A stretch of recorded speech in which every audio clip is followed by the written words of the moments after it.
Welcome to Colonize the Ocean podcast, where we discuss oceanic colonization, exploration, and education with your hosts Adam Jewell and Brendan Traxler.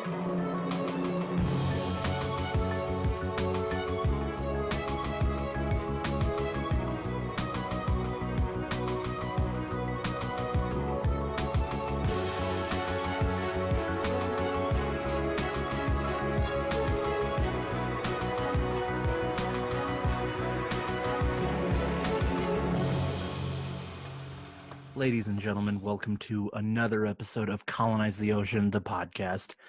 I am Adam Jewell. I am your number one host today, and with me is number two host, Brendan Traxler, the founder of Atlantis Sea Colony. Brendan, how are you doing today? I'm doing super. How are you, Adam? Oh, I'm just awesome. And, I should take that back. I am not the number one. I am the number two. You are the number one. And, for reference, means we're an oceanic podcast, I am the Aqua Lad to your Aquaman. This just got weird. Is it? Did you know that Aquaman has a sidekick? Because I just looked it up a little bit ago. We've got a bunch of fish, too, that are sidekicks as well. So, you could be one of the billions. No, I want to be Aqua Lad. Because... Okay. Or I'm not going to fight you on it. Whatever you want to do. I know that you're more of a Batman guy, but for the sake of the podcast, I think we just need to stick with oceanic references. I agree. Now, would you consider yourself more of a blonde, Triton-wielding, gold-finned Aquaman, or like a Jason Momoa Aquaman? I think they both have their place. But, I think if we want to segue into what we're talking about today, I think we should move over to maybe like a Kevin Costner in a Waterworld or something along those lines. Yeah, but he wasn't Aquaman. He was pretty cool. You're just. We need to work on our segues a bit. You're doing a good job, but you just completely just dismantled my banter about Aquaman. I'm not sure too many people want to listen to your banter about Aquaman. All right, guys. Today we are talking about seasteading. So what is seasteading? Seasteading is the concept of creating permanent dwellings at sea called seasteads. The term is a combination of the words sea and homesteading. Pretty simple. Seasteading carries a wide variety of ideas and design styles. Some of those are floating houses to large cities. They could be individual pods. Conceptually, these are located in international waters or off the coast of an existing nation. Anchored structures to free-floating designs. Brendan, can you tell us the history and kind of how we've got to seasteading? I think even before I knew what seasteading was, there's a Principality of Sealand, which was probably one of the most famous micronations, as they're called. And basically, it's very much the concept that seasteading has, where it was back in the 60s, a man named Roy Bates started a radio station on an abandoned sea fort off of England just to bypass the strict radio laws at the time.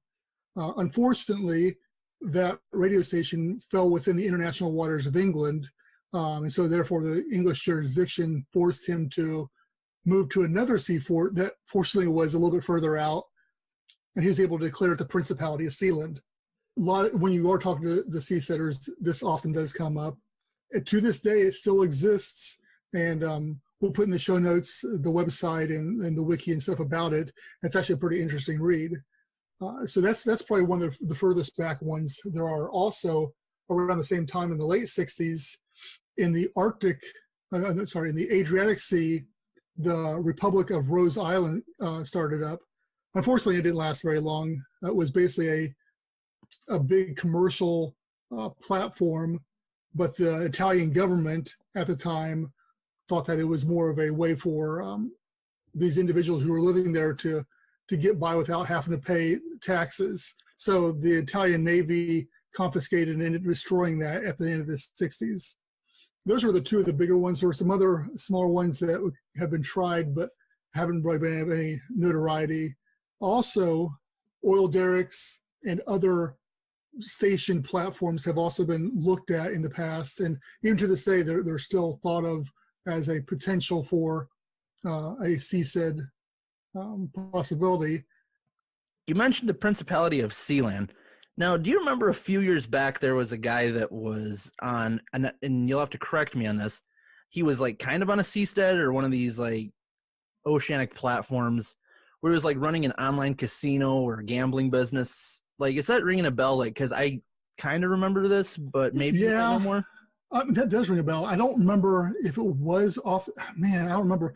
What we'll do is, because that's a good point, I'll do some research, see if I can find that. We'll tack that in the show notes as well as for information on that, because that does ring a bell. There was something about that, but I don't remember the details on that. We've talked about the history of seasteading and kind of gave a definition of what seasteading is. Now, there's been a movement, recently in the past few years that is trying to, I guess, organize this movement. So a lot of you may have heard of the Seasteading Institute. Modern day seasteading has the Seasteading Institute as an organization to help facilitate and evangelize the world to this cause and vision. The Seasteading Institute, TSI, was formed in 2008. The Seasteading Institute, TSI for short, was formed in 2008. Patrick Friedman with Wayne Gramlich founded the Seasteading Institute. PayPal co-founder Peter Thiel financially backed the Institute as well as helped give it mainstream awareness and media coverage. The general idea behind the Institute was to operate mobile floating communities in international waters, which were at least like 200 miles out, and in turn allow for the creation of micronations. In 2009, TSI patented a 200-person floating resort known as Clubstead. Although it has yet to be built, it was the first time a major design had been patented for the seasteading movement. And I think one big thing with the Seasteading Institute is when you're talking to a lot of these people who are involved with it, all the way to Peter Thiel, as you're talking about, these were all well-known libertarians. So a lot of it see as a big political move, as we've talked about with the other micronations we talked about earlier, that politics seems to be a big driving force on all this as the new world. When Europeans would come to America, they saw it as this new world. And I think that a lot of the seasteaders, and even those of us looking at underwater colonization as well, that's what we see the ocean as the new world. It's this new ground to form the governments we want to, the business structures we want to, and et cetera. And so I think even though the Seasteading Institute doesn't come out and strictly say that, I would be surprised if that wasn't really a key element of it as well. Yeah, and we'll get into a lot of the, I guess, we don't want to become a political podcast by any means, but we have to talk a little bit about the politics side. And we'll get into that in a little bit. But first, can you tell us a little bit about another organization called the Ocean Builders? Yeah, actually, there was several different organizations that either work alongside with the Seasteading Institute or are in the business of making seasteads. And there's the most popular one, or not most popular one, but the one that's had the most recent notoriety is the Ocean Builders. Not only do they have if you check out the website, which again will be in the show notes, I think it's ocean.builders for everyone who wants to look it up. 2019, actually, the year we're recording this, they coined as the first international seasteaders off the coast of Thailand when they set up a small seastead. Basically, what was a couple, Chad and Nadia, were set up to live there. This is off the Thai coast, but there were some issues with the Thai Navy and the government and charging them with violating the Thai sovereignty, and they escaped to avoid the punishment the Thai government was charging them with, and the Thai Navy confiscated the first true seastead. Since then, Ocean Builders has gone on to design their version 2, and you can actually pre-purchase this right now off their website, and it's designed as a free floating house out in the middle of the water. It's actually pretty cool. So another project we have going on is Sea Orbiter, which is a design from Jacques Rougerie, and we talked about him in the Underwater Habitats episode. It is basically a large floating/sailing village designed for ocean research with labs, living quarters, diver and submarine lockout areas. It was to begin in 2014 at an estimated $52 million.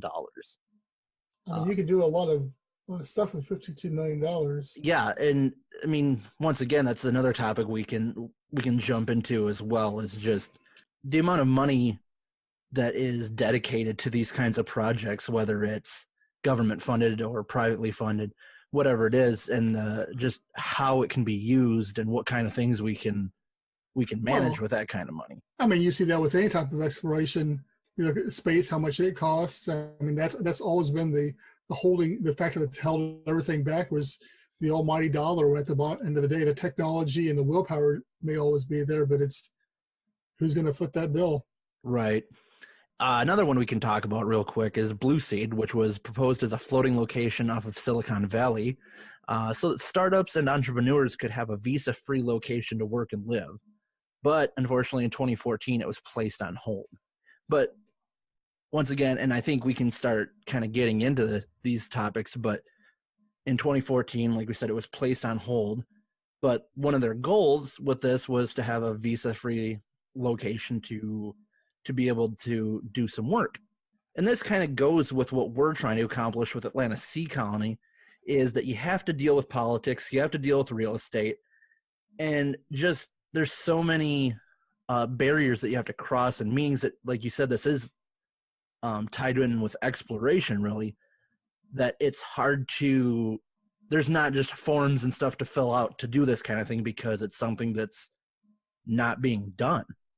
Yeah, but I think, as we look back at what we talked about today and then stuff, there's a reoccurring theme here that you look at the Principality of Sealand, England shut it down or tried to. The Republic of Rhode Island, Italy shut it down.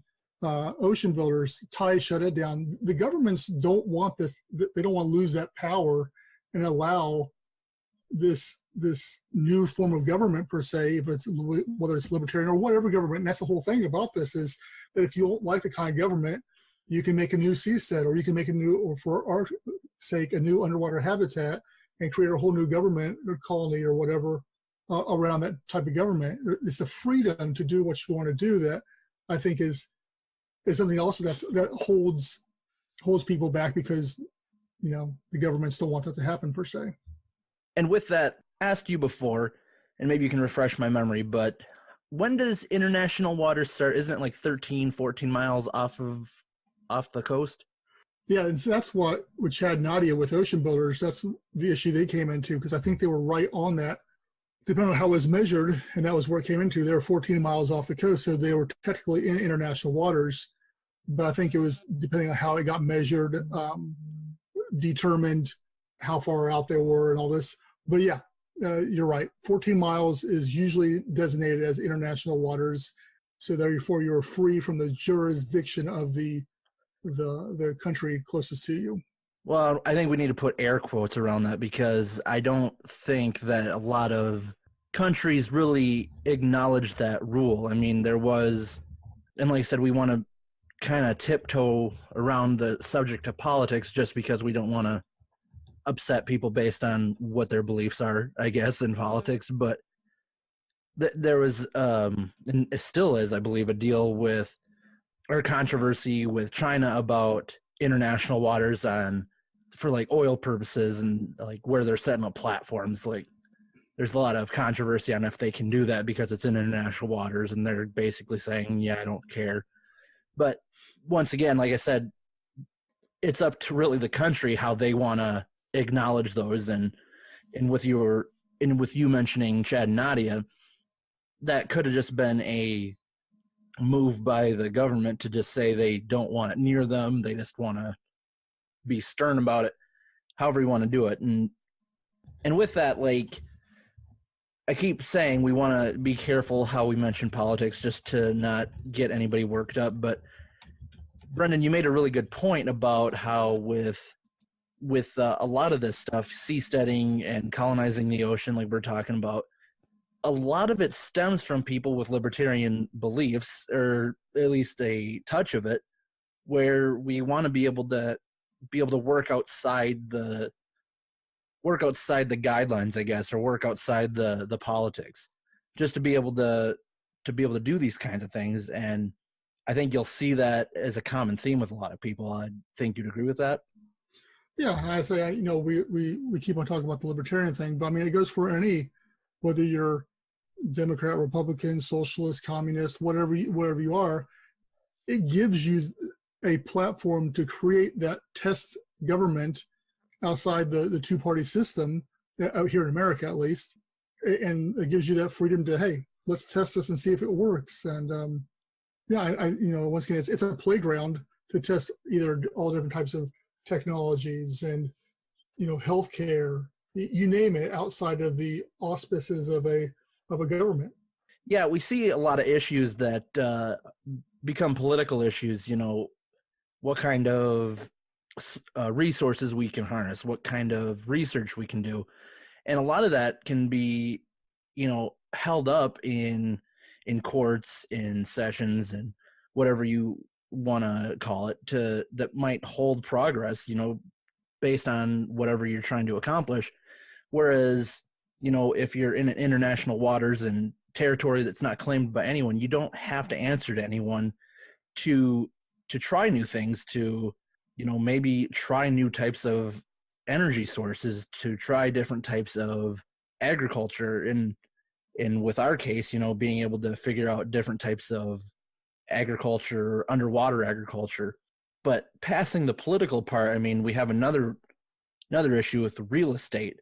Now, are there any laws or anything saying that we can't just set up a platform, set up a underwater habitat just anywhere we want? I mean, I think that goes into the whole newness of this whole factor. And again, I don't want to talk on something that I'm not an expert about.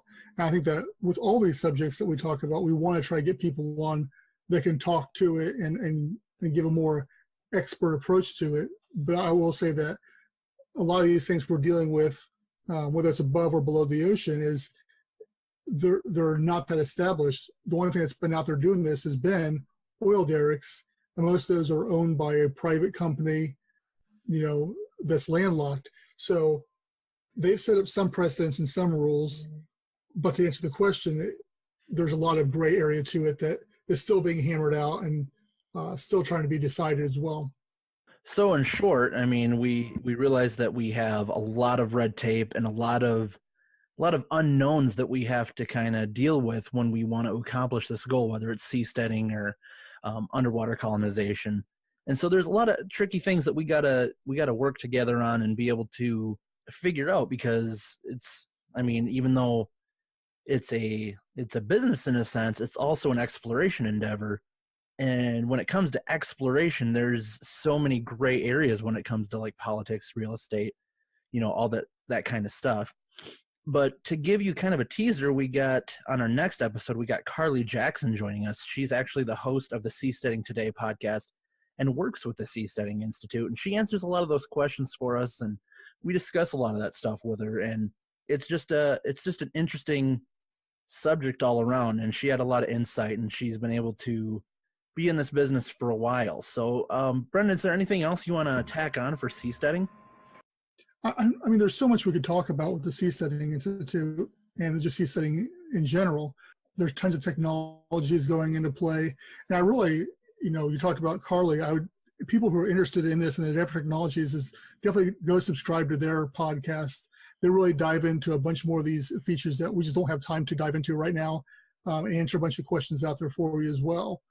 The nice thing about the Seasteading Institute itself is it is a organization that's able to umbrella all these different technologies and all these different people wanting to strive to achieve this, and able to funnel the necessary information, funds, etc., where it needs to go. So kudos to them, and it's nice to see some organization out there doing that.